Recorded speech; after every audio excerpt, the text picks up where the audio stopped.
Cuando uno habla del ministerio quíntuple y habla del apostolado, siempre indirectamente por lo que ha estado, por la manera en que se presentó el ministerio, uno lo asocia con cobertura. Entonces, han aparecido muchos pensamientos, por ejemplo, que todo pastor debe estar bajo ya dijimos que cobertura no es correcto, bajo la autoridad de un apóstol, que si no está mal, que un profeta debe estar siempre bajo la cobertura de un apóstol, si no, no puede desarrollarse, que las iglesias que no tienen cobertura en realidad están desprotegidas, no tienen autoridad territorial. Hay mucha confusión respecto a esto, porque se ha enseñado cobertura como quien habla administración de empresas, y con una visión muy humana, muy pobre, muy barata. Yo no quiero entrar por ese lado porque pues no vamos a llegar a ninguna parte, pero sí quiero enseñarle un principio, a ver si esto le ayuda mucho. Y esto va a responder indirectamente muchísimas cosas. Hay un principio en el reino espiritual muy valioso que se llama el principio de la credibilidad. A ver, hay un pasaje que a mí me pareció siempre muy interesante en el que Jesús decide no entrar a cierta población y dice que de hecho no pudo hacer muchos milagros ahí porque la gente no creía en él. El reino espiritual se basa en la credibilidad. Les doy un ejemplo muy sencillo. Ustedes, amados estudiantes, están aquí en esta noche porque creen en mi enseñanza. Si no creyeran en mi enseñanza, ustedes no hubieran gastado su dinero, no hubieran apartado su tiempo, no se hubieran incomodado viniendo a una ciudad que no es la suya, no estarían aquí. ¿Por qué están aquí? Respuesta: sí, Dios me trajo, yo anhelaba. Sí, no, un ratito. Respuesta específica: porque creen en esto. Es simple. Ahora, la credibilidad es un factor determinante en el reino espiritual. Determinante. ¿Cómo opera? Quiero que vean cuán destructivo es la ausencia de credibilidad y cómo puede sencillamente estancar un ministerio. ¿Se acuerdan ustedes del ejemplo de ese muchacho que empieza a orar y luego va a hacerle preguntas al pastor? Bueno, imagínense que la cosa terminó en esto. Ciertamente el pastor empezó a preguntarse algunas cosas, pero lo dejó ahí. No cambió de local, no se hizo más drama, porque miró al muchacho y dijo: yo no creo que él pueda decir algo de parte de Dios. Yo no creo, mira, está estudiando recién, no, le falta mucho todavía para eso. Esto es algo bien implícito en la raza humana. Es imposible no juzgar una palabra sin juzgar también al que trae esa palabra. Es muy difícil.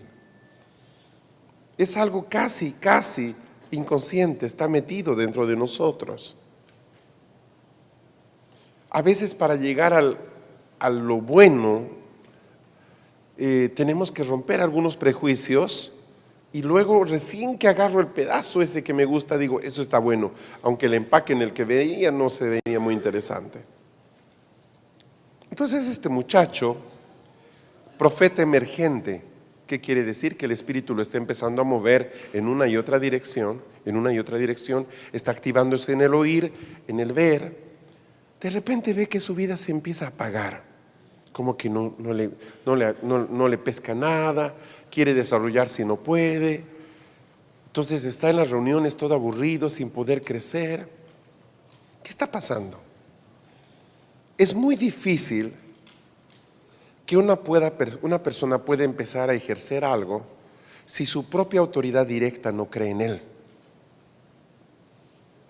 Digo difícil cuando en realidad debería decir imposible.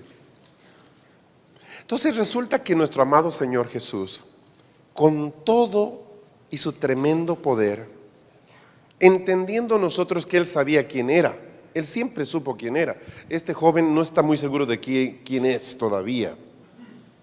¿Se entiende? Escucha y ve, pero no está seguro, es emergente, está en el proceso de desarrollo. Jesús siempre supo quién era. A los 12 años está provocando ya una gran conmoción. Ese Jesús, con todo el poder y la unción, no puede hacer todos los milagros que hubiera querido porque la gente no cree en Él. ¿Me sigue? ¿Qué hace Jesús cuando encuentra gente que no cree en Él? ¿Qué hace Él? Se aparta de esas personas. ¿Por qué? Porque esa actitud que tienen ellos para no creer en Él, aunque es el Hijo, le afecta en su acción. Entonces, vez tras vez, ustedes van a ver rasgos bien interesantes en Jesús. Por ejemplo, cuando va a la casa de la muchacha, de la niña, para resucitarla, se da el cuidado de sacar a toda la gente. Se nota que la gente se estaba haciendo la burla por lo que dice el texto, y se encierra en la habitación donde está la niña muerta con un par de discípulos y los padres de la niña, nada más. ¿Por qué? Porque lo que mueve todo en el mundo espiritual es la credibilidad. Yo creo en lo que enseño. Eso le da fe a mis palabras. Ustedes reciben una palabra en la cual creen, las ponen por práctica, eso les da resultados. Como ustedes creen en esa palabra, la comparten a otra persona. Todo en el reino espiritual se mueve por credibilidad. ¿Qué pasa si yo veo un ministerio como el de Jorge? Él es parte de mi congregación. Él me viene a mostrar y me dice: Pastor Fernando, mira, aquí está mi primera película. Ok, sí, claro. Listo, la voy a ver, ¿qué tal? Está bonita, me faltaron algunos detalles, pero pasan 3 meses, no la miré. ¿Y cómo fue? Está buena. La voy a ver. Es que no he tenido tiempo. Es que discúlpame, bla, bla, bla. Se me van a acabar las excusas en algún instante. En el fondo yo no reconozco que lo que él hace sea importante, porque para todo lo que es importante yo le doy tiempo. No me parece irrelevante. ¿Qué te dio Jorge? No sé, una película, no sé en qué anda este hermano. Yo lo he puesto de líder de jóvenes, pero ahí me está haciendo películas. Yo no sé, no le veo utilidad, yo creo que hay que cambiarlo. Entonces él trata de desarrollar un ministerio que de por sí tiene un perfil muy innovador. Nadie más está haciendo esto. En su ciudad él empieza a chocar con oposición, quiere rentar el teatro, se lo niegan, quiere desarrollar esto, no hay dinero, le prometen tal cosa, le fallan. ¿Dónde está el problema? Yo, que soy su pastor, quien más interesado debería ser de verlo desarrollarse, no creo en lo que él hace.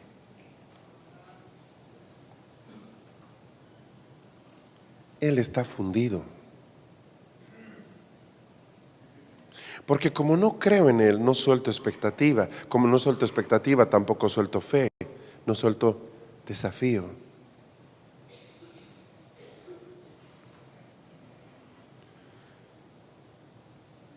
El gran problema del denominacionalismo es que le pone más fe la gente en la institución que en las personas.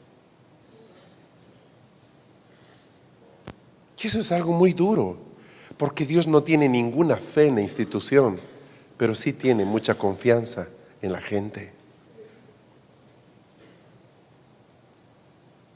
¿Entiende lo que estoy diciendo?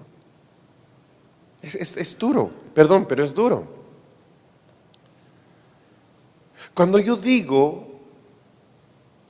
que Jorge está bajo mi cobertura, bajo mi autoridad, todavía uso los dos términos para poder transmitir la idea directa. Él está bajo autoridad mía porque yo creo en Él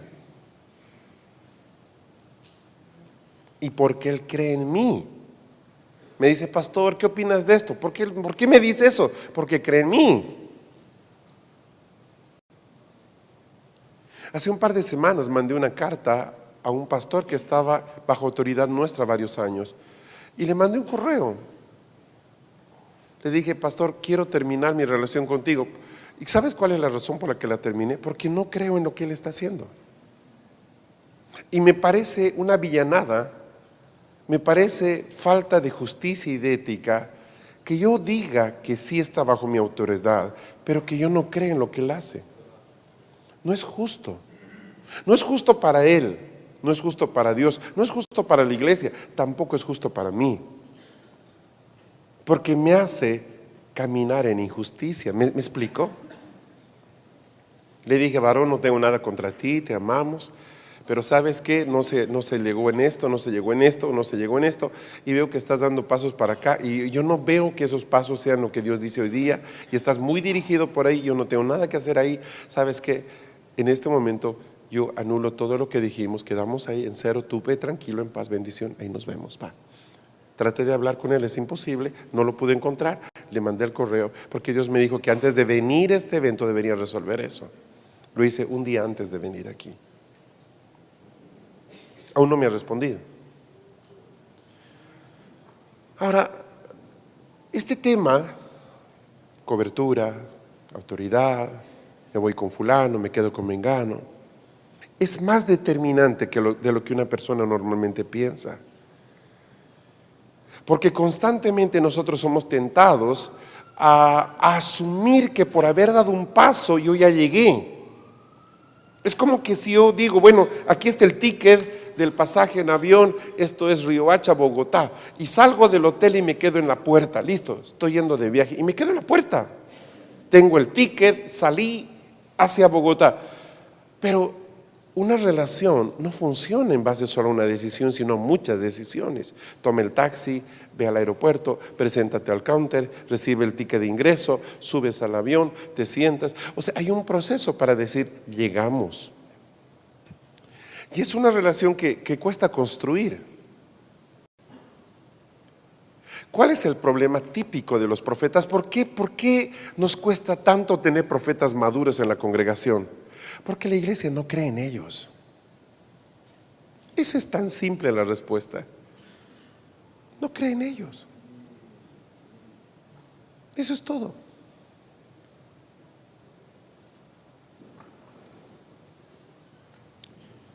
Testigos son ustedes, los que me conocen más años, que cuando yo hablaba de los profetas que teníamos, de las profetas que teníamos en nuestra iglesia, ¿qué les decía?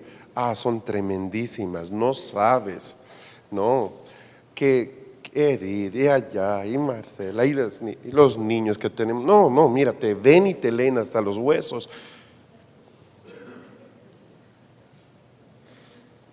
Me han escuchado hablar así de ellos, pero no he dicho tenemos tremendos maestros, tremendos, porque yo sé que como pastor yo debo estar construyendo constantemente un vínculo de credibilidad, especialmente sobre los profetas.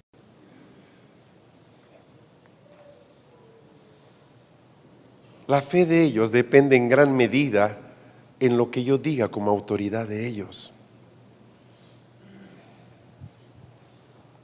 Yo lo aprendí de la manera difícil. ¿Cuál es la manera difícil? Que no creen en ti. ¿Sabe cuándo dejé la denominación donde yo estaba? Cuando me di cuenta que no creían en lo que yo oía. Me habían confiado una iglesia, no una iglesia solamente, me estaban por confiar 15 iglesias, pero no estaban seguros de que yo era capaz de decidir de que era por allá. Me dijeron, no, sí queremos que usted se haga cargo, pero no puede ir por allá. A ver un ratito, me van a dejar 15 iglesias, un instituto bíblico, todas las iglesias con locales propios, vehículos, toda la infraestructura que hay. Van a dejármela a mí, se están yendo lejos, Estados Unidos, de regreso. Y no confían en que yo puedo decir es por allá. Es que nosotros en la denominación nunca iríamos por allá. Y ahí me di cuenta que yo no era parte de ellos, porque yo sí quería ir por allá. Yo sabía que Dios me llamaba allá. Nunca nos peleamos, nunca nos enojamos, ¿no? Nos amamos, nos despedimos en paz. Y fue complicado porque realmente nos querían dejar todo, 1 año y medio después. Pero nos fuimos. ¿Por qué? Porque yo vi que no creían que yo era capaz de escoger por ese lado. Si no hubiéramos dado ese paso, nunca habríamos tenido las escuelas, nunca estaría aquí. Seguiría en una congregación atendiendo una obra específica, que ya de por sí ese es un trabajo muy bueno, pero Dios no me había llamado a eso, me había llamado a esto. ¿Se entiende lo que estoy diciendo? ¿Cuál fue el principio rector para mí en ese paso que di? No puedo caminar con gente que no cree en mí. Usted no invierte en un negocio con alguien si no cree en esa persona. Usted no se compromete para compartir su vida con alguien si no cree en esa persona. Usted no recibe, no hace cosas, no se sube en auto si no cree en el que está manejando. O sea, la credibilidad es la fuerza que mueve la vida.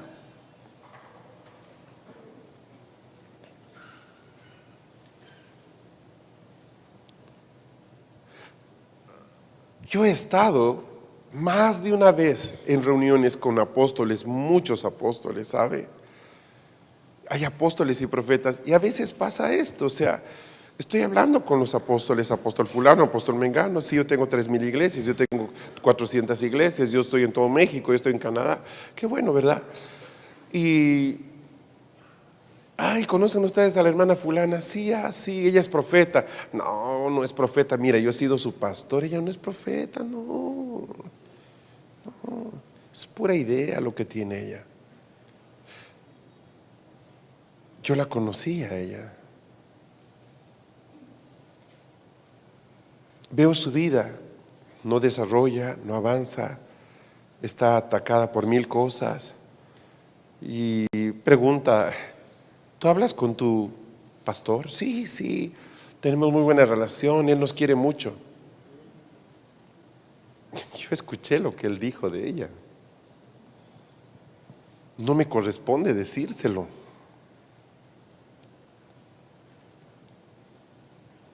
¿Y tú crees que ese es el lugar que Dios te puso? Pues mira, sí, estamos ahí a mucho tiempo, estamos bien. Ahorita estamos en un problema, no logramos despegar en esto, pero ya Dios nos va a ayudar. Dios no te va a ayudar hasta que salgas de ahí. Pero no me animo a decírselo, ¿me explico? Ahora, si es profeta, me va a decir algo muy sencillo.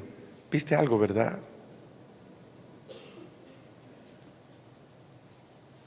Solo te puedo decir que es tiempo de que ores respecto a tus relaciones. Hasta ahí puedo llegar. Entonces, una cosa es lo que uno dice a veces, y se los digo porque todos los que hoy día somos pastores, en algún momento éramos ovejas. ¿Estamos de acuerdo? Es verdad. Perdón, usted no se convirtió y se hizo pastor ese instante. Habrá casos, no he conocido ninguno hasta el momento. Entonces nosotros hemos tenido la ventaja de estar en los dos lados. Hemos sido tanto ovejitas y ahora somos autoridades, muchos de acá. Es verdad. Y te digo algo, lo que tú piensas que piensan de ti tus autoridades no siempre es la verdad.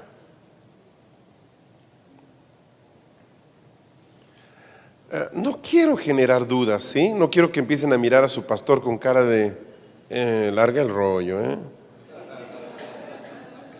Bueno, dime, ¿cómo nos ves? Pero yo me doy cuenta, quiero que entienda, yo me doy cuenta, lo experimento, yo percibo cuando la gente cree en mí, me doy cuenta. Y he estado con gente que me supera en estatura. ¿Sabe? Yo siempre fui el pastor más joven, fui de todos los pastores de la ciudad, era el más, decimos en mi pueblo, el más chango, el más jovencito. Porque empecé muy temprano en ministerio. Y nunca he aceptado que me menosprecien por la edad. No lo he aceptado. O sea, no era un tema de rechazo, era un tema de identidad. Yo sabía quién me había llamado al ministerio. Entonces yo nunca acepté que me explicó, que simplemente me dijeran, ¿tú qué piensas? Porque son así. Pastor, ¿usted qué opina? Pastor, ¿usted qué opina? Pastor Jorge, Pastor Aires. ¿Y tú? Perdón, ¿a quién habla? A ti. Discúlpeme, ¿lo conozco? Ah, sí, soy el pastor fulano. Yo soy el pastor Fernando. Mucho gusto. ¿Qué me preguntaba? Yo siempre he marcado una línea ahí, ¡paf!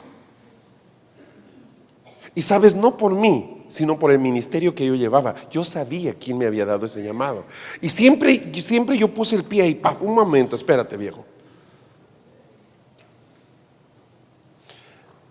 Quiero que entienda que ese no es mi modelo de conducta en todo. No soy una persona que le gusta el protagonismo. Usted no va a encontrar una sola fotografía mía en ningún material mío. No me gusta eso. Sé que debo ser de bajo perfil. Lo que no acepto es que la gente menosprecie el ministerio que Jesucristo me ha entregado. Eso no se lo tolero ni a mi mamá. ¿Por qué? Por el respeto que le tengo al ministerio. Dios me ha dado un encargo que solo le concede a algunos pocos. No acepto tu menosprecio. O te moderas al hablarme o me retiro. Más de una vez he alzado mis cosas y me fui. ¿Por qué? Porque como era el más joven, me explico, ¿verdad? A ver, chico, ¿por qué no limpias la mesa? No se trata de humildad. Eso no es humildad, es humillación. Entonces, ya somos los latinos bastante estereotipados en todas partes.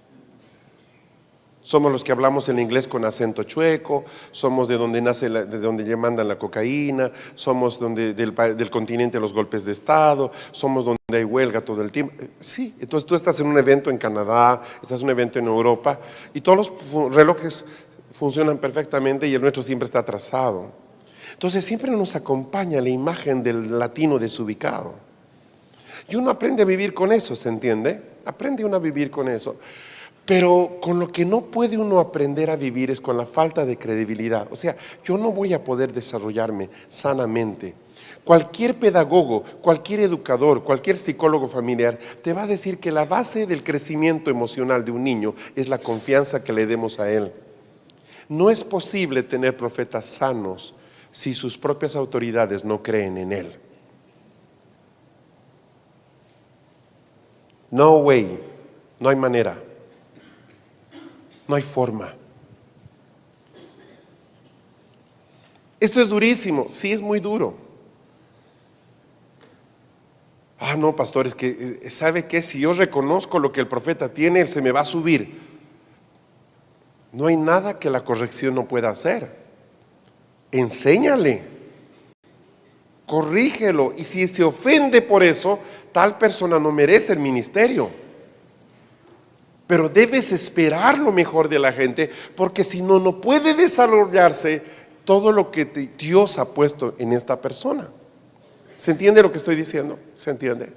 Entonces no se resuelve tan fácil esto como que me salgo, me pongo. No estás hablando de un traje, estás hablando de una posición en el espíritu. Si yo digo que trabajo con Jorge, es porque en el espíritu estamos posicionados. Y lo que le pase a Jorge me va a afectar a mí, y lo que me pase a mí le va a afectar a Jorge, porque estamos en la misma plataforma. Para mí la cobertura, yo no sé si recuerdan, habían unos jueguitos en los parques de diversiones, que era como una tablita, obviamente colgada, sostenida por 4 cuerditas, las 4 esquinas, y se suben 2 personas, una a cada lado. Y la idea, el juego consiste en que nos movamos.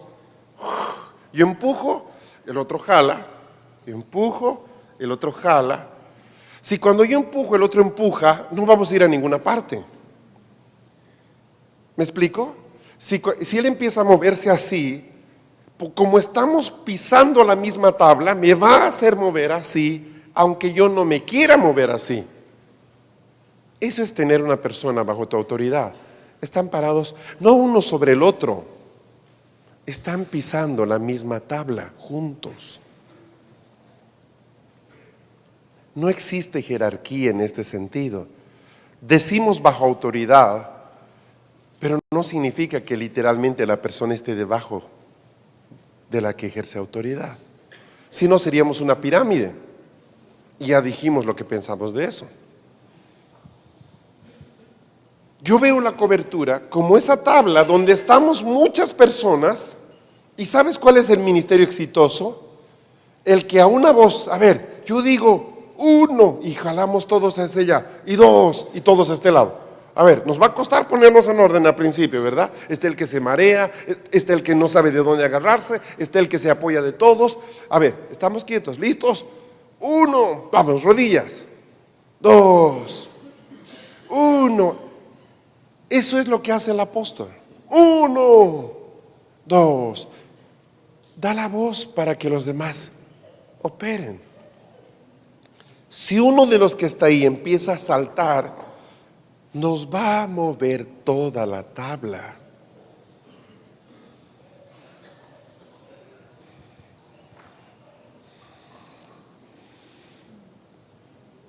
¿Qué significa esto? El profeta dice: pastor, Dios me mostró que el espíritu que gobierna nuestra ciudad está en el cerro de allá al medio. Tuve una visión y sé que debemos subir y debemos ir a orar ese lugar y derramar aceite, y el Señor nos va a entregar ese lugar, la ciudad.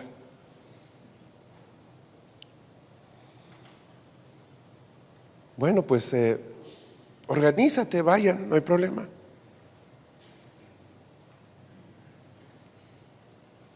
¿Qué te dijo, mi amor? Dice la esposa.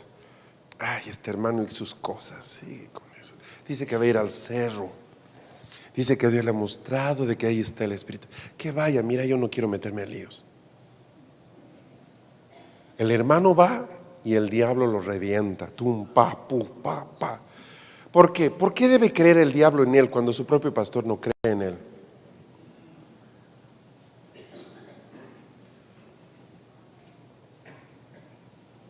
Baja hecho pomada. Se fue un tomate, vuelve ketchup.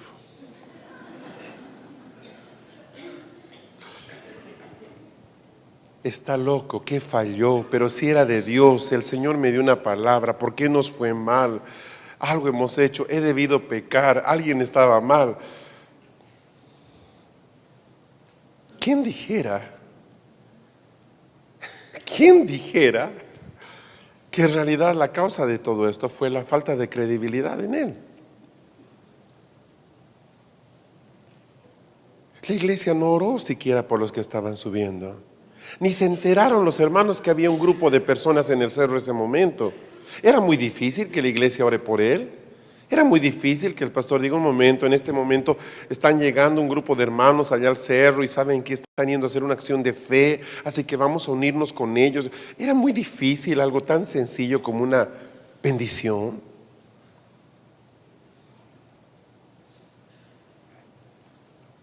Fueron solos. Ellos se fueron con el estandarte de la iglesia, y ¿sabes qué es lo divertido? Que la iglesia no estaba con ellos, y ninguna casa dividida prevalece. Y el diablo los vio venir y vio que aunque venían con estandartes, no venían en unidad, y los partió en dos. ¿Quién ganó? Las tinieblas, sin duda. Porque nosotros necesitamos el hermano que escucha, aunque escucha mal, aunque escucha poco, es mejor que al que no le interesa escuchar. Es lógico. Pero no hay esa actitud muchas veces en la iglesia. Tenemos tanta dureza, me explico, y como alguien decía, sí queremos trabajar en unidad, pero siempre y cuando sea en lo que yo estoy haciendo.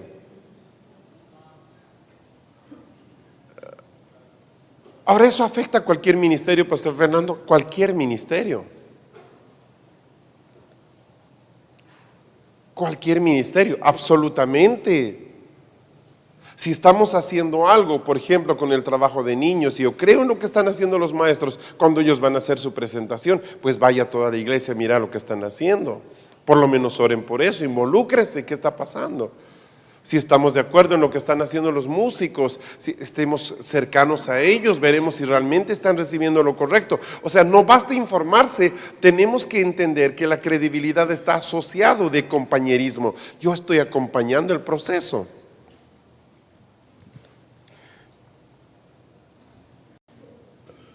Yo no sé cuántas personas quieran vivir bajo una sombra de desconfianza, pero no es bueno ni es sano empezar a cuidarnos de la gente que está más cerca. No funciona así. ¿Me explicó? Quiero que entiendan esto. No estoy diciendo que el pastor debe llamar profeta al que acaba de tener un sueño. De hecho, a este muchacho, al profeta emergente, le es más provechoso decirle: mira, yo todavía no creo en las palabras que tú recibes. Me parece que le falta mucha forma, pero quiero decirte, creo en el Espíritu Santo y en lo que está haciendo en ti. Sé que de aquí a un tiempo vas a ser muy maduro y voy a tomar más en serio tus palabras. Ahora las vamos a guardar ahí con calma, pero tranquilo, sí, lo importante es que seas obediente a Dios. ¿Sabes qué? Ningún muchacho va a quererse cortar las venas porque le digan la verdad. O sea, es simple, ya, ok, entendí, no cree mis palabras todavía, lo entiendo. Nadie va a querer ir a la guerra por una palabra que recibe una persona que, pues, quién sabe por qué se resfrió. O sea, ¿me explico? La credibilidad sí se gana con el tiempo, yo lo entiendo. Lo que no queremos es que la gente tome acciones de fe bajo una perspectiva de que creen en Él, pero que en el fondo no creen. Eso es dañino. No solo es dañino, es peligroso. Porque lo que uno está exponiendo a veces es bastante serio. ¿Me expliqué? ¿Comprenden cómo esto cubre un poco varias preguntas acerca de lo que es cobertura? Me está diciendo que cobertura tiene que ver con credibilidad. Absolutamente. Cuando tú de repente descubres pecados en tus autoridades, dime si no pierdes credibilidad. O sea, ¿no pierden ellos credibilidad ante ti? Sí, es absolutamente natural. Ay, es que yo no quiero juzgar. No, no es ese el tema. Tú tienes la idea de que quien te está guiando es una persona que no tolera el pecado, que va a tratar de vivir una vida ejemplar. O sea, esa es la idea. Por favor. Desde luego que tiene que afectarnos cuando vemos el pecado en nuestras autoridades. Y automáticamente cuando tú ves el pecado en tu autoridad, tú mismo vas a poner una distancia. Es algo implícito. Nadie va a decir: ah, caramba, sí, le encontraron de nuevo una mujer. Ay, este es mi pastor, ya cambiará.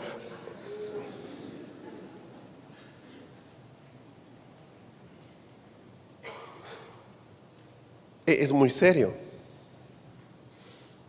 Es muy serio. Los ministerios emergentes, estoy hablando de apóstoles emergentes, profetas emergentes, maestros emergentes. Entiendo por emergente en desarrollo, donde todavía lo que sale es más producto de ellos y de su fe que del hecho mismo del Espíritu. ¿Se entiende? ¿Está mal? No, es lo normal, tranquilo, no te preocupes. Los ministerios emergentes necesitan una gran dosis de credibilidad.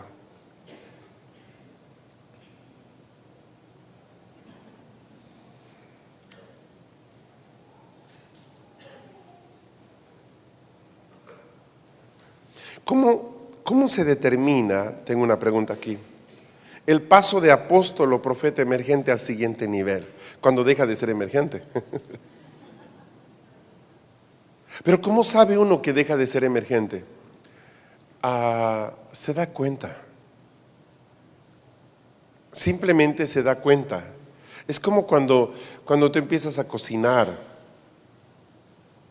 ¿sí? Se te va un poquito la sal, se te sale un poquito duro los vegetales, se te pasa un poco la pasta, le falta un poco de sabor. Te das cuenta porque se sirve la comida en la mesa y te piden pimienta, te piden sal, te piden ketchup. Uy, tan mal está. Ahora, ¿qué debes hacer? ¿Dejar de cocinar? No. Para eso hay delivery. No. ¿Qué haces? Sigues. Y sabes, un día te das cuenta que la pasta te sale al dente, que le pescaste el toque, el arroz no se te pasa. Ya nadie dice, ¿me prestas la sal? ¿Sabes qué? No se aumentaron nada. ¿Es señal de qué es eso? De que tenía mucha hambre. No, no seas así. Sino es señal de que estaba en su punto. Tú puedes decir ese día, estoy cocinando mejor. Sí, sin duda, date cuenta. Uno se da cuenta que dejó de ser emergente en un momento. Hay un indicador bien interesante. Lo primero que salta de mí al otro nivel es mi fe. Te doy un ejemplo. Soy pastor.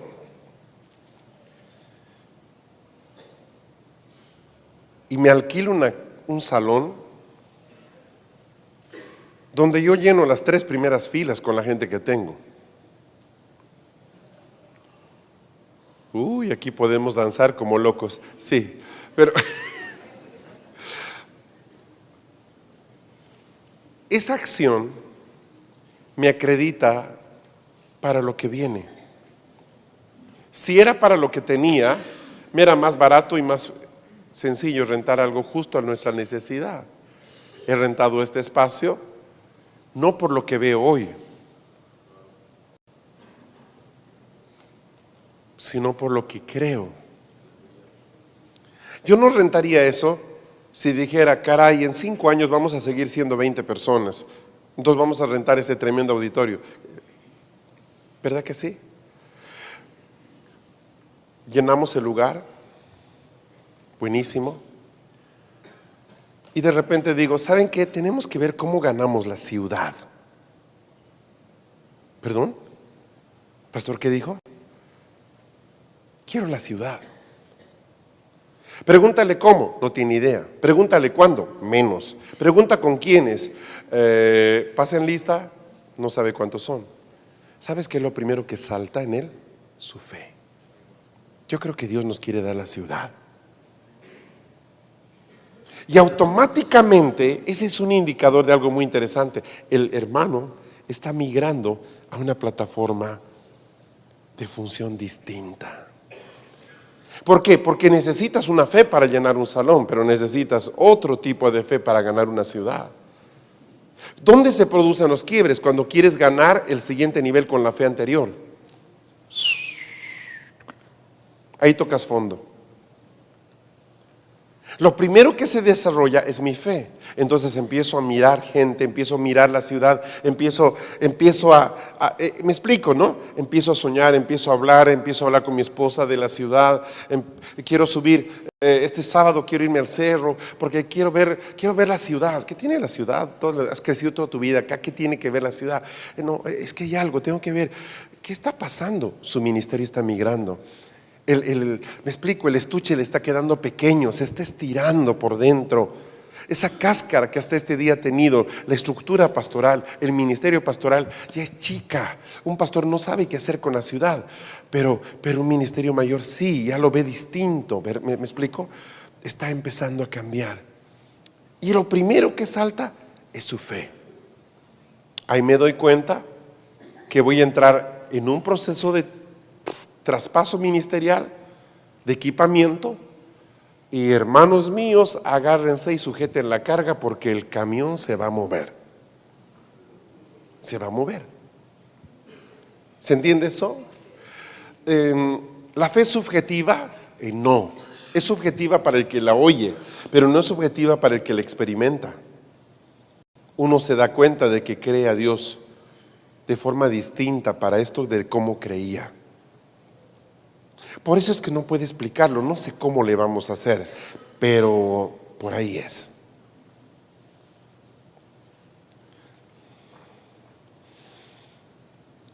Cuando profetas y apóstoles se unen,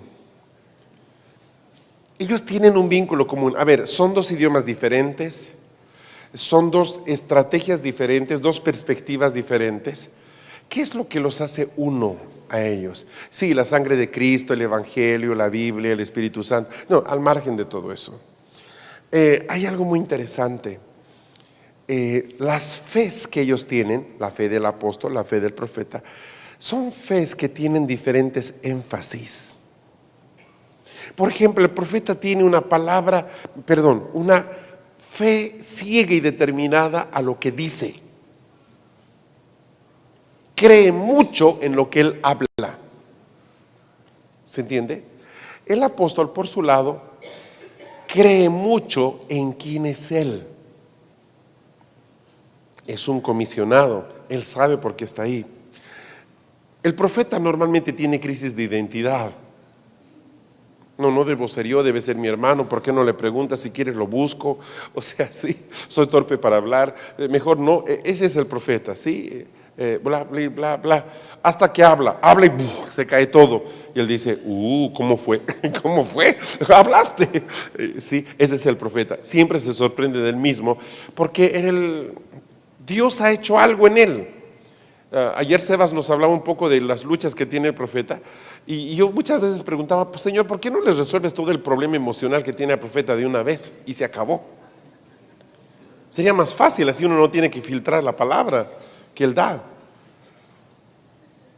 El problema es que maneja tanto poder el profeta, que la distancia entre confiar en Dios y confiar mucho en sí mismo es bien pequeña.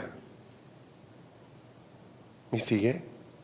Y de alguna manera un punto de anclaje en su dependencia con Dios son esas crisis existenciales que él tiene a veces. Nadie quiere escuchar la palabra que tengo que decir. ¿Me comprendes? Eso lo hace aterrizar en esto. Tengo una palabra, hay poder en mi boca y no quiere nadie escucharme. Y ahí se alinea, ¿me explico? Por esa misma motivación es que él arregla sus situaciones, y vas a ver que cuando se establece una nueva relación con alguien de autoridad, eres muy cuidadoso, ¿no? Tengo una palabra, no quiero decir nada que me cierre una puerta con él, pero a ver, ¿cómo le digo? Explico, porque es una cuestión un poco complicada. Cuando yo estoy con profetas y me piden consejo, a veces las preguntas que me hacen son hasta básicas. Sí, no sé cómo hablarle de esto. Fácil, suéltalo ya, ¿no? Pero en realidad la lectura que están haciendo es, no quisiera que se cierre esta puerta por decir algo de una manera inapropiada. Me corresponde decirlo, y tú estarías de acuerdo conmigo en decirlo conmigo, si es que si pudieras estar ahí. Es lo que me están diciendo en pocas palabras, ¿me explico? Pero él lucha con esa cuestión. Y lo que viene con el ministerio apostólico es mucha seguridad, pero no siempre hay palabra. Sé que debo ir por allá. ¿Dios te dijo algo? No. Pero sé que es por allá. Bueno, esperemos que Dios te dé una palabra profética. Y es ahí donde el apóstol necesita de profetas. ¿Qué es lo que le abre la puerta hacia allá? Él sabe la dirección, pero no puede cruzarla hasta que la palabra viene y le dice, lo que Dios te puso en el corazón, lo que tú sientes, es genuino. Ve.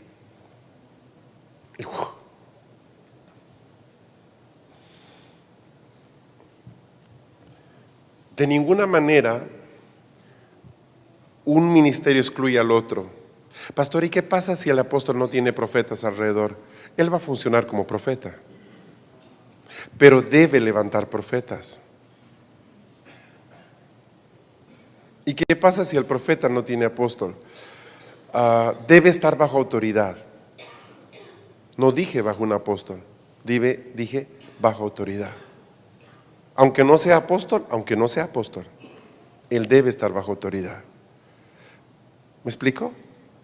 Ok. Hay diferentes tipos de profetas, hay muchas clasificaciones, pero en realidad quiero referirme a una que es muy funcional y muy práctica, ¿sí? Yo distingo, por una finalidad práctica, los profetas de iglesia. ¿Quiénes son los profetas de iglesia? Son los que tienen la credibilidad de la congregación para poder recibir de ellos palabra correctiva o directiva sobre la congregación, sobre el destino de la iglesia o sobre alguno de los miembros en particular. ¿Estamos? es reconocido en la congregación como profeta de la misma. Eso no es subjetivo. Ahora, ¿todos pueden escuchar? Sí, pero ¿son todos profetas? No. ¿A quién tú llamas profeta? Al que ha desarrollado el ministerio al punto que lo que dice es confiable y es respaldado por el Espíritu, tiene una vida trabajada por Dios y está en una actitud de humildad y crecimiento constante. Perfecto.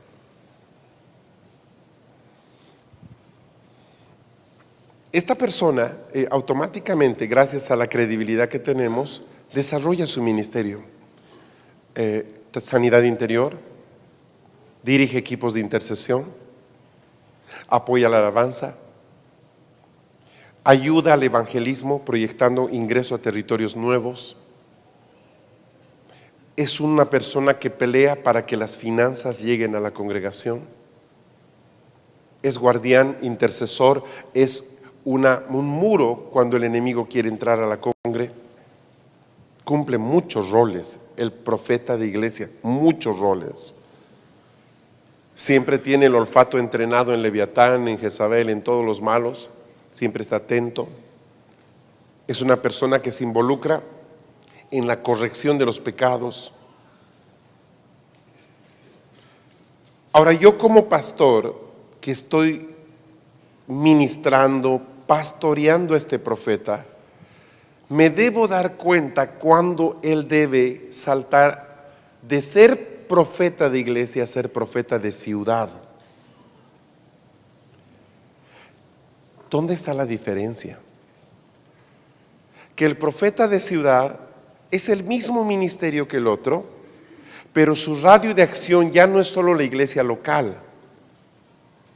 Él es invitado por otras congregaciones, lo invitan a un retiro allá, un encuentro allá, lo invitan a orar por una empresa allá, está metido en redes de oración por la ciudad. Es un profeta de ciudad. ¿Me explicó? Y yo como pastor me doy cuenta que en algún momento este profeta que trabajaba conmigo ayudándome en sanidad interior, en todo aquello, me doy cuenta que en algún momento la congre le queda chica. Me doy cuenta. El hermano, la hermana empieza a tener palabras para la ciudad. Pastor, el Señor me dijo que la ciudad va a pasar por esto. Pastor, el Señor me dio un sueño el otro día que va a haber violencia. Pastor, ¿sabe qué? Dios ha puesto mucha carga. Han muerto 3 pastores en este año y el Señor me mostraba de que algo está pasando con la iglesia en la ciudad. Se empieza a despertarse en este mismo profeta. Es la misma persona. Es el mismo don. Empiezo a ver que empieza a ser bombardeada por palabras, pero que ya no afectan solo a la iglesia local, sino a la ciudad.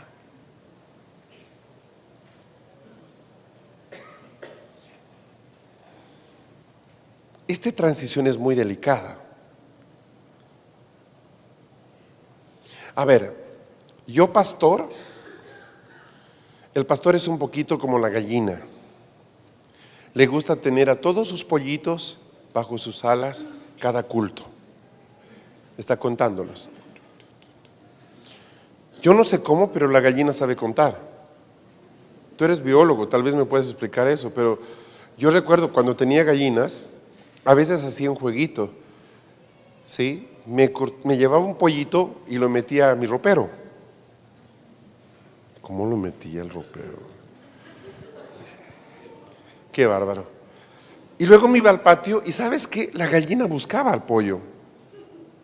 Digamos que eran 5 pollitos y yo le quitaba uno. Quería saber si sabía sumar. Es que no me respondía. Le preguntaba. Y ¿sabes qué? Estaba con sus 4 pollitos y de repente los miraba. Para mí el cerebro de pollo es lo más chiquito que hay, ¿me explico? Y se daba cuenta que faltaba alguno. Y empezaba a buscarlo y le llamaba con ese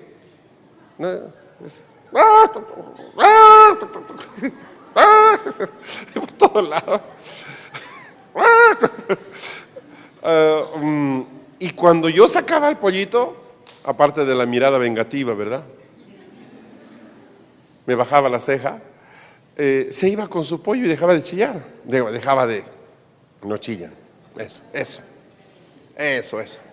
Cacarear, no cacarean después de poner huevo. Bueno, eso ya, no me compliquen. Agarren el espíritu de lo que digo, no se quede con la parábola. Y yo dije, caray, oye, las gallinas cuentan. Y yo era muy chiquito, estaba pues, con esa aritmética básica todavía. Yo creo que los pastores somos un poco así. Entonces llega el domingo y digo, supongamos que mi profeta se llama, a ver, Carmencita, ok. ¿Y dónde está Carmencita? Ah, pastor, pues se fue a predicar a otra iglesia. ¿Cómo? ¿En domingo? Acabo de comisionar a alguien como profeta de ciudad con mentalidad de rancho. Normalmente, pastor, le explico, quizás usted por sus ocupaciones no se da cuenta. Los domingos en la mañana, en todas las congregaciones de la ciudad hay reuniones. Y si invitaron a la hermana Carmencita a ministrar, es muy probable que sea domingo en la mañana. A mí no me gusta que la gente falte en domingo. Yo pensé que le iban a invitar en semana. No me dijo que era en domingo. Estoy hablando con mentalidad pastoral. ¿Me sigue? ¿Qué día es el más lleno en las congregaciones? ¿Dónde era más valioso que esté Carmencita? ¿Conmigo, al lado de mis alitas? ¿O ahí en esa congregación donde necesita oír la mayor cantidad de personas una palabra profética? Ahora, es ahí yo donde debo romper mi estructura de pensamiento, de pastor contador de pollitos a pastor con pollitos dispersos. ¿Me explicó? Y créame que no es fácil el proceso. Más aún si esa persona siempre estaba ahí. Tengo una palabra, pastor. Y cuando yo quería orar y alguien se manifestaba, venga, Carmencito, ya se fue, ahora está ministrando por su cuenta. ¿Y ahora qué hago? Profeta de ciudad es algo que necesitamos mucho. Imagínese una iglesia ideal. Jorge tiene su iglesia, yo tengo mi congre, Aires es pastor por allá. Resulta que Jorge tiene muy buenos profetas, yo recién estoy empezando en eso. Entonces le digo, Jorge, ¿me podrías mandar un profeta por unos 3 meses que nos equipe? Y me dice Jorge, ningún problema, ahí te va. Aires me dice, ¿sabes que yo necesito maestros de niños? Y tú tienes unos tremendos. ¿Podrás por los siguientes 6 meses cada domingo mandarme un maestro de niños que nos ayude? Listo, toma, con mucho gusto. Esa es una iglesia ideal. La triste realidad. Jorge, ¿tendrás un profeta que nos ayude para trabajar con mis profetas emergentes? Sí, tengo uno. Vengan a la congre, con mucho gusto los podemos recibir. Pero es que no pueden ir todos. Sería bueno que pueda venir. Ay, no, eso está un poco difícil. Pero el lunes, intercesión. El martes, discipulado. El miércoles, ensayo de música profética. No. El jueves, células. No. El viernes, reunión general. El sábado, jóvenes y hay que... Ni digo domingo, ¿verdad? No. Qué lata. Pues voy a mandarle una carta a ver si el hermano Fernando puede venir a darnos un cursito. Porque aunque tú tienes profetas desarrollados, aunque vives a mi lado, yo no puedo disfrutar de eso, no tengo cómo. Alguien nos explicó ayer por qué, ¿verdad? Temor. Por ahí no me lo devuelven. Por ahí se quedan con mi profeta. ¿A quién le van a dar luego el Balón de Oro?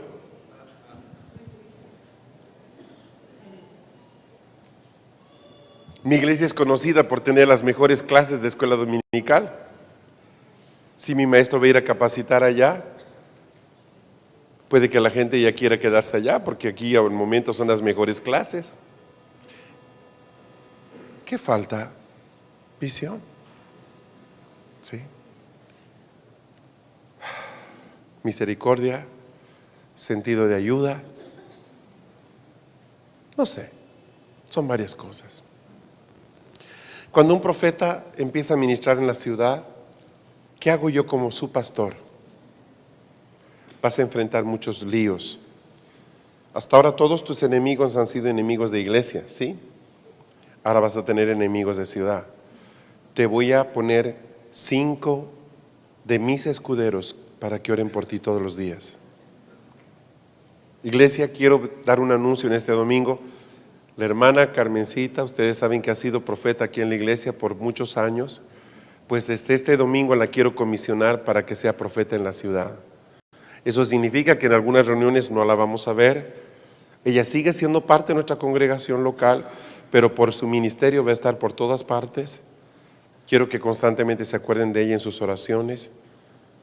Cualquier cosa que necesites, aquí estoy. Esa es tu casa. Sigue siendo mi oveja.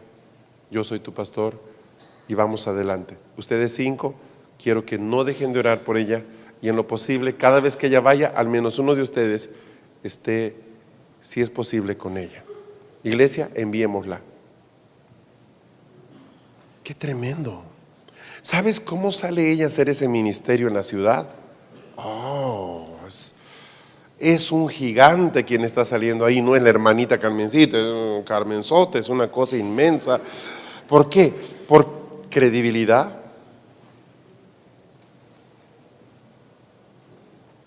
Si yo espero que todos los problemas se resuelvan en la congregación para enviarla, nunca la voy a enviar, porque siempre va a haber problemas. Pero en algún momento debo reconocer que su ministerio ha crecido tanto que nosotros ya no podemos copar todo lo que Dios le ha dado. Necesita sembrarlo en otras partes. Dios es un excelente administrador, amén. Y parte de la visión apostólica es darme cuenta qué gente tengo yo, con qué dones y quiénes pueden irse a sembrar para ayudar y para extender lo que Dios nos ha llamado a hacer. Dios no me llamó a fundar una iglesia, me llamó a extender su reino. Y extender su reino tiene que ver también con tomar autoridad con lo que está pasando fuera de los linderos de la iglesia. O sea, todo esto es un cambio de mentalidad. Esa es la mentalidad apostólica. No simplemente es que un día uno es apóstol y el día anterior era pastor. Es todo un cambio de mentalidad en que yo rompo los paradigmas de limitación que tienen los pastores y me expando hasta donde Dios quiere expandirme. Eso es extraordinario. Entonces aún los apóstoles tienen limitaciones, pero claro, tienen que enfrentar sus temores. ¿Qué tal si no vuelve la hermana? Bueno, cumpliste pues tu tarea, ya se fue. Empodera a otras personas. Es duro, pero es así. No se trata de que tú perdiste a alguien, se trata de que ganó el reino. Es la ciudad de lo que estamos hablando, no es mi congregación, es el testimonio de Jesucristo en la ciudad. Cambiar nuestra manera de pensar es determinante, es la clave de todo este asunto. ¿Para qué Dios me va a dar autoridad si yo voy a tropezar con mis propios temores? Es algo tan básico. Yo solo veo esa distinción: profetas de iglesia, profetas de ciudad, punto y aparte. Y van a funcionar en el mismo don, pero en un parámetro de tamaño distinto. Eso es todo. Los apóstoles pueden a su vez, aunque no son autoridades con la máxima autoridad en una congregación, pueden congregarse en un lugar, desde luego que sí. Es posible que un pastor tenga bajo su autoridad apóstoles, no es normal. Es posible que tenga apóstoles emergentes, pero muy difícilmente va a tener apóstoles, porque lo más lógico es que ellos van a salir. Apostelo, enviados. Entonces difícilmente usted va a poder conservar apóstoles dentro de su congregación. Si los retiene, les está quitando el ministerio. Si los retiene, no pueden ser comisionados. Si no son comisionados, perdieron su llamado. De todos los ministerios, el apostólico es el único que exige que la persona salga.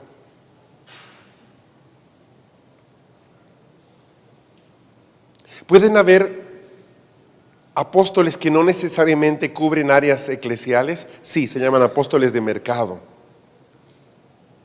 Empresarios, políticos. Áreas de la vida social que no son necesariamente gobernadas por la iglesia. Entonces tienes un empresario que literalmente él está desarrollando un apostolado en los negocios y él es parte de tu congregación.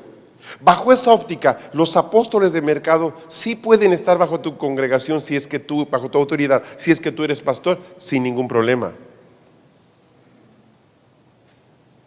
Necesitan estar congregados. Sus luchas son muy especiales.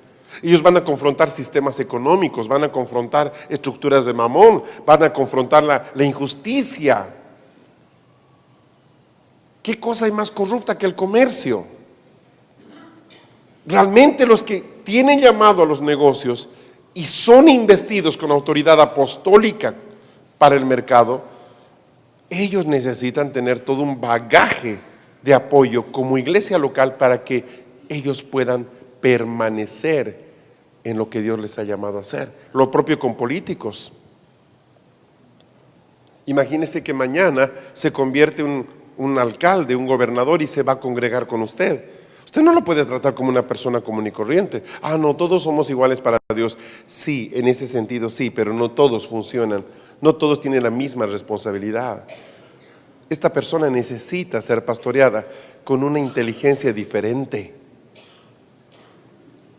Cuando se reúne con un gabinete, tiene masones, tiene ocultistas, tiene santeros, y él está en medio. ¿Quieres que él dirija ese grupo sin tener recursos del Espíritu que tú le puedas dar como iglesia? No es posible. La política se lo va a comer. El comercio se lo va a tragar con todo y zapatos. Ese es el asunto. No nos damos cuenta que es una guerra. Es una guerra meterse en los negocios, ¿sí o no? Es una guerra meterse en la política. ¿Qué batallas hay?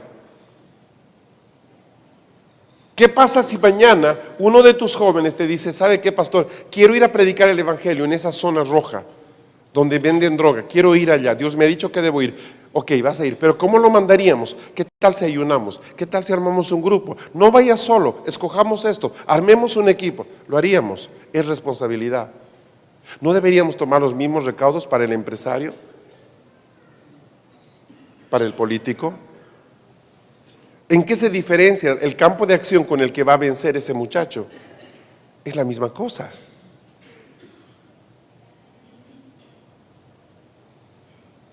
Yo creo en tu apostolado.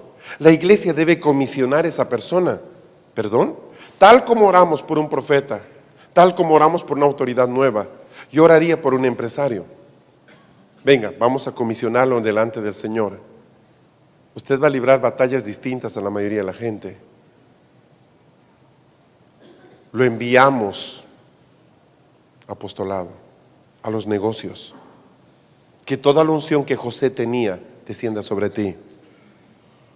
Ah, caray, eso está, no, eso sí me gustó.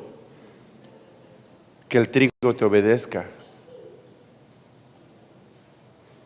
Que sepas entender los tiempos para plantar y para cosechar. Que nunca te alejes de la justicia y la misericordia. Te enviamos y declaramos cuidado sobre ti, sobre tu casa y sobre tus hijos. ¿Tienen lucha los empresarios? Los políticos. Lo hemos vivido.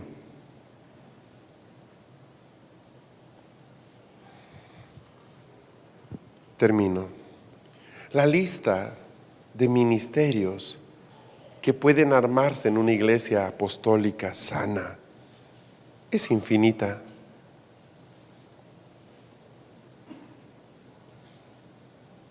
Hay muchísimos campos donde no hemos penetrado como iglesia. Hay campos blancos que nunca hemos tocado. ¿De qué dependen? De gente con fe. De líderes que no se apropian de lo que es de Dios. La gente no nos pertenece, le pertenece al Señor. Y debemos estar entendidos en eso. O sea, la gente nos va a dejar, que nos deje cuando sea tiempo correcto. Esa debería ser nuestra oración. Que no se vaya antes de tiempo, que se vaya en el tiempo correcto. Que se vayan equipados, que se vayan bendecidos. No debo tener temor al crecimiento. Cuida tu fe. Y por encima de todo, cree en la gente que está bajo tu autoridad. Tu fe edifica más que tu enseñanza. Cree en lo que tú has puesto en ellos. Y cree en el Espíritu Santo. Él no se equivoca cuando llama a alguien. Cree en Él.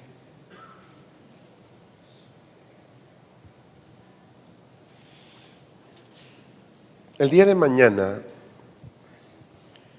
en la mañana, quiero que tengamos un tiempo para orar y consolidar algunos ministerios. ¿Por qué lo anticipo? No sé exactamente qué nos quiera llevar a hacer el Señor. ¿Por qué lo anticipo? Porque nunca la duda es buena consejera. Y yo quisiera animarte a que esta noche la uses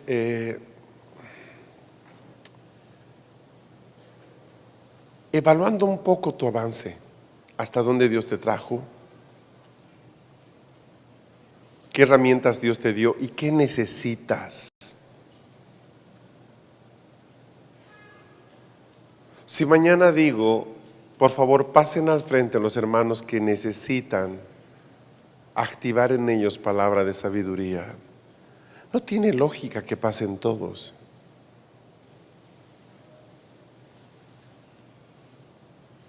Lo que esperamos es que pase la gente que de verdad necesita con urgencia eso, por lo que está haciendo, por lo que va a hacer. Para saber lo que Dios va a hacer, yo debo entender a qué Dios me llamó. Y si yo no sé todavía eso, quizá la oración más básica que debemos hacer es: haznos conocer tu voluntad una vez más, concretamente en lo que tenemos que resolver. Entonces yo quiero animarte para que esta noche, ya es la penúltima noche, mañana terminamos la escuela, no solo tengas una buena noche, sino que el Espíritu te pueda guiar. Y si mañana, no sé, en algún momento el Espíritu te preguntara: ¿qué quieres que te dé? Tú no te pongas a pensar en ese momento, sino tú puedas decirle: esto me falta, ¿sabes? Esto me falta. Pero Pastor Fernando, yo creo que el Espíritu lo sabe. Sí lo sabe. El tema no es ese, el tema es que lo sepas tú.